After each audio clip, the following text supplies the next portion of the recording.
Good morning students. आज की इस वीडियो में हम लॉन्ग आंसर टाइप क्वेश्चन करने जा रहे हैं। ठीक है, आपको पता है कि आपका कौन सा चैप्टर है ये? Nutrition in plants, nutrition in animals. ठीक, आज हम क्या करेंगे, जो एक्सरसाइज के क्वेश्चन दिए गए हैं लॉन्ग आंसर टाइप क्वेश्चन वो करेंगे। लास्ट वीडियो में मैंने आपको वेरी शॉर्ट और शॉर्ट आंसर टाइप क्वेश्चन करवा दी थी इस लेसन के, जो आपको फेयर नोटबुक में राइट डाउन करने थे। होप कि आपने कर लिए होंगे। आज मैं आपको लॉन्ग आंसर टाइप क्वेश्चन करवाऊंगी, ये भी आपको क्या करनी है, फेयर नोटबुक में राइट डाउन करनी है। ओके, सो यहाँ पे जो फर्स्ट क्वेश्चन दिया गया है long, how many teeth do we have in our mouth, classify them into various types, what kind of function do they perform. हमारे जो माउथ होता है उसमें कितने टाइप के टीथ होते हैं, कितने टीथ होते हैं, उनको क्लासीफाई करना है अलग अलग टाइप्स में, और वो क्या क्या फंक्शन परफॉर्म करते हैं वो बताना है। ओके, आंसर दिया गया है, an adult person has a permanent set of 32 teeth. जो अडल्ट पर्सन होता है, कोई एक आदमी है, जैसे आप तो बच्चे हो, ठीक है, लेकिन जो अडल्ट है जैसे आपके मम्मी पापा हो गए, तो उसमें क्या होता है कि जो सेट होता है टीथ का, कितना होता है, 32 टीथ का सेट होता है। ठीक है, परमानेंट। और दीज आर ऑफ 4 टाइप्स, ये 4 टाइप्स के होते हैं। कौन कौन से? Incisors, canine, premolars and molars. सबसे पहले आते हैं इंसीजर्स। इंसीजर्स क्या होते हैं? The front teeth which help to cut और bite the food. There are 4 incisors in each jaw. क्या बोला गया है कि फ्रंट टीथ होते हैं, वो हेल्प करते हैं कट करने में और बाइट करने में फूड को। इनका नंबर क्या होता है? 4 होता है हर एक जो में। मतलब मैंने आपको बताया था कि 2 टाइप के जो होते हैं, अपर जो एंड लोअर, तो हर जो में क्या होता है, 4 इंसीजर होते हैं। आगे दिए गए हैं कैनाइंस। कैनाइंस क्या होते हैं? Next to each incisor there is one canine that helps in tearing the food. There are 2 canines in each jaw. Incisor के बाद क्या आता है? कैनाइन आते हैं। एक इंसीजर होता है जो हेल्प करता है फूड को टीयर करने में। ठीक है, 2 कैनाइंस होते हैं हर एक जा में। हर एक जा में कितने होते हैं? 2 कैनाइंस। आगे आते हैं प्रीमोलर्स। प्रीमोलर्स क्या होते हैं? Next to each canine there are 2 premolars on each side of the jaw. The 4 premolars in each jaw helping chewing and grinding the food. Canine के बाद क्या आते हैं? प्रीमोलर्स होते हैं। 2 प्रीमोलर्स होते हैं हर एक साइड में जाके। 4 प्रीमोलर होते हैं ईच जा में, हेल्प करते हैं जो चूइंग और ग्राइंडिंग करने में फूड को। हर एक साइड में क्या होते हैं? 2 होते हैं। टोटल कितने हो जाते हैं? 4 हर एक जा में। तो क्या हेल्प करते हैं? चू करने में और ग्राइंड करने में फूड को। लास्ट आते हैं हमारे मोलर्स। मोलर्स होते हैं at the end there are 3 molars on each side of the jaw. The 6 molars in each जो help in chewing and cutting the food. Last में आते हैं हमारे मोलर्स। 3 मोलर्स होते हैं हर एक साइड में, तो हो गए इसका मतलब 6 मोलर्स एक जा में, हेल्प क्या करते हैं? चू करने में और कटिंग करने में, फूड को कट करने में। ओके, अब आगे आता है हमारा second question, what is mean by absorption, assimilation and egestion.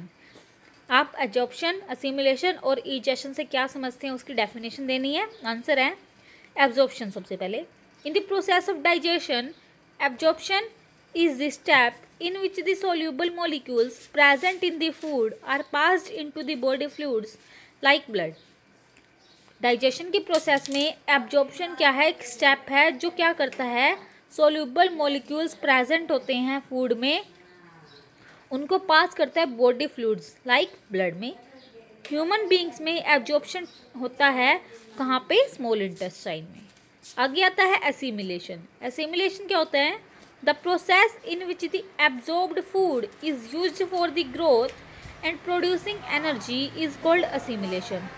जो प्रोसेस होती है एब्जॉर्ब फूड की, यूज़ होती है किस चीज़ के लिए? ग्रोथ के लिए और एनर्जी को प्रोड्यूस करने के लिए, इसी को बोलते हैं असिमिलेशन। लास्ट आता है हमारे पास इजेशन। इजेशन में क्या होता है? The process by which the undigested food materials are thrown out of the body is called egestion. जो अनडाइजेस्टेड फूड मटेरियल होता है वो बाहर निकलता है बॉडी से, उस प्रोसेस को बोलते हैं इजेशन। नेक्स्ट क्वेश्चन आता है हमारा बच्चों, व्हाट इज रूमिनेशन? रूमिनेशन क्या होता है? Answer is the grass eating animals digest their food in 2 steps. जो ग्रास आगे है, first of all half chewed food is swallowed and then it goes from mouth to the rumen, the first chamber of the stomach of grass eating animals. Here it is acted upon by bacteria. The microorganisms digest the cellulose. This half digested food goes to second muscular chamber, the reticulum. From the reticulum the food is sent back to the mouth as curd to be chewed again. Chewing of the curd is called rumination and such animals are called ruminating animals or ruminants. Cow, goat, buffaloes etc. are some ruminants. क्या बोला गया है कि समझाती हूँ आपको, rumination क्या होता है, ठीक है, ये पूछा गया था। तो बोला गया है कि जो ग्रास ईटिंग एनिमल्स और जो ग्रास खाते हैं, जो जितने भी एनिमल्स, वो क्या करते हैं, डाइजेस्ट करते हैं फूड को 2 स्टेप्स के अंदर। फर्स्ट सबसे पहले तो क्या करती हैं, हाफ चू कर लेती है फूड को, स्वेलो करते हैं, निगल लेते हैं, जो कहाँ से जाता है, माउथ से उनके र्यूमन में चला जाता है। जो फर्स्ट चैम्बर होता है स्टमक का ग्रास ईटिंग एनिमल्स का, र्यूमन क्या होता है, फर्स्ट चैम्बर होता है स्टमक का ग्रास ईटिंग एनिमल्स का। उसके बाद यहाँ पे क्या होता है कि एक्ट करते हैं कुछ बैक्टीरिया और माइक्रो ऑर्गेनिज्म क्या करते हैं, डाइजेस्ट कर लेते हैं सेलुलोज को। This half digested food goes to the second muscular chamber. First chamber में क्या हो गया ये, अब आता है हमारा सेकंड चैम्बर। सेकंड चैम्बर में क्या होता है, जो हाफ डाइजेस्टेड फूड था ये सेकंड चैम्बर में चला जाता है, उसका नाम है रेटिकुलम। फर्स्ट का नाम था र्यूमन, सेकंड इज रेटिकुलम। रेटिकुलम में क्या होता है, फूड सेंट बैक हो जाता है माउथ में, माउथ में वापस चला जाता है एज कर्ड की फॉर्म में। कर्ड क्या होता है, चूड, वहाँ पे अगेन होता है, ठीक है। Chewing of the cud is called rumination. Chewing होती है, जो च्यू करते हैं वो कर्ड को, उसे बोलते हैं रूमिनेशन। और जो एनिमल्स क्या करते हैं, उस फूड को च्यू करते हैं, उनको बोला जाता है रूमिनेटिंग एनिमल्स या फिर रूमिनेंट्स। काउ, गोट और बफेलोज क्या होते हैं, कुछ एग्जाम्पल हैं किसके, रूमिनेंट्स के। आगे दिया गया है 4th question, what happens to the food we eat. जब जो फूड खाते हैं उसके साथ क्या होता है, इन द स्टमक। पहले सबसे पहले बताना है स्टमक में क्या होता है, फिर बताना है स्मॉल इंटेस्टाइन में क्या होता है। सबसे पहले बोला गया है digestion of food in stomach. Digestion होता है जो फूड का स्टमक में क्या होता है। आंसर है the muscles of stomach churn the food with gastric juices secreted by the inner lining of stomach wall. It also secretes mucus and hydrochloric acid. Gastric juices break down protein in simpler substances. The hydrochloric acid kills the bacteria present in food and makes the medium in stomach acidic for digestive juices to act. Most of the food is digested in stomach. The semi-solid food then goes to the small intestine. Okay, क्या बोला गया है कि जो food का digestion है stomach के अंदर, जो मसल होती है स्टमक की, वो चर्न करती है फूड को गैस्ट्रिक जूसेस के साथ, जो क्या करते हैं, सिक्रेटेड किससे होते हैं, स्टमक की वॉल से। जो इनर लाइनिंग होती है स्टमक की, वहाँ से वो क्या करते हैं, सिक्रीट, और क्या करते हैं, म्यूकस को भी सिक्रीट करते हैं। पहले तो उसने क्या करा, गैस्ट्रिक जूसेस को सिक्रीट किया, फिर सिक्रीट किया म्यूकस को, और यहाँ पे मस्कस एंड हाइड्रोक्लोरिक एसिड को, ठीक है। उसके बाद गैस्ट्रिक जूस क्या करते हैं, ब्रेक करते हैं प्रोटीन को सिंपलर सब्सटेंस में। फिर क्या होता है, हाइड्रोक्लोरिक एसिड क्या करता है, किल करता है बैक्टीरिया को जो फूड के अंदर प्रेजेंट होते हैं, और उस फूड को बना देता है उस एसिडिक स्टमक के अंदर, ताकि जो डाइजेस्टिव जूस उस पर एक्ट कर सके। जो मोस्ट ऑफ फूड है डाइजेस्ट कहाँ पे हो जाता है, स्टमक के अंदर, और जो सेमी सॉलिड फूड है वो चला जाता है कहाँ पे, स्मॉल इंटेस्टाइन में। आगे बताया गया है इन दी स्मॉल इंटेस्टाइन, जो 4th का बी पार्ट है वो समझाऊंगी मैं आपको। Digestion of all the components of food completes in the small intestine and the end product becomes ready for absorption. The partially digested food gets mixed with the digestive juices secreted from pancreas and liver. The nutrients present in the digested food are then absorbed by the villi in small intestine and the food enters the bloodstream. The absorbed nutrients are then taken to all the cells of the body by blood.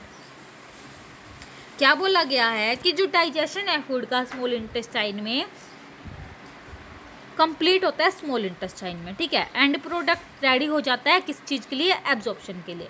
जो partly digested food है, partly means जो आधा digest हो चुका है food, वो mix हो जाता है डाइजेस्टेड जूसेस के साथ जो सिक्रेट होते हैं फ्रॉम कहाँ से, पैनक्रियाज से और लीवर से।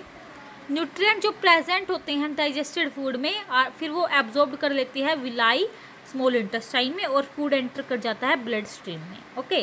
फिर क्या होता है, जो एब्जॉर्ब फूड है वो टेकन लिया जाता है कहाँ पे, सेल्स के द्वारा बॉडी की, किसके थ्रू, ब्लड के थ्रू, ठीक है।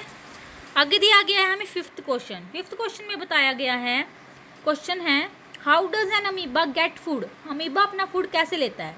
Answer is amoeba engulf tiny particles of food with the help of false feet called zoodopodia. The zoodopodia close to form a small cavity called food vacuole. The food vacuole moves around in the cytoplasm where digestive enzymes helps in the breakdown of food into simpler and soluble molecules. The digested food is then absorbed and assimilated and amoeba grows in size. क्या होता है, amoeba क्या करता है, engulf मतलब लेता है food के पार्टिकल्स को, छोटे छोटे टाइनी मीन्स छोटे छोटे, किसकी हेल्प से, उसकी जो फॉल्स फीट प्रेजेंट होती है उसको बोलते हैं जूडोपोडिया की हेल्प से। जूडोपोडिया क्या करता है, एक छोटी सी कैविटी बनाता है, उसको बोलते हैं फूड वैक्यूल। वो फूड वैक्यूल क्या करता है, मूव करता है किसके अराउंड, साइटोप्लाज्म के अराउंड, जहाँ पे जो डाइजेस्टिव एंजाइम है हेल्प करती है ब्रेक डाउन करने में फूड को सिंपलर और सोल्यूबल मॉलिक्यूल्स में। फिर क्या है, डाइजेस्टेड फूड क्या हो जाता है, एब्जॉर्ब, जो एब्जॉर्ब होता है एसिमिलेटेड होता है, और अमीबा क्या हो जाता है, ग्रो कर जाता है साइज में। इस तरह से क्या है, अमीबा अपना फूड प्राप्त करते हैं, ठीक है। तो ये थे हमारे आज के लॉन्ग क्वेश्चन। आई होप कि आपको अच्छे से समझ में आ गए होंगे, आपको अच्छे से लर्न करनी है, राइट डाउन करनी है फिर नोटबुक में। So thank you and have a nice day.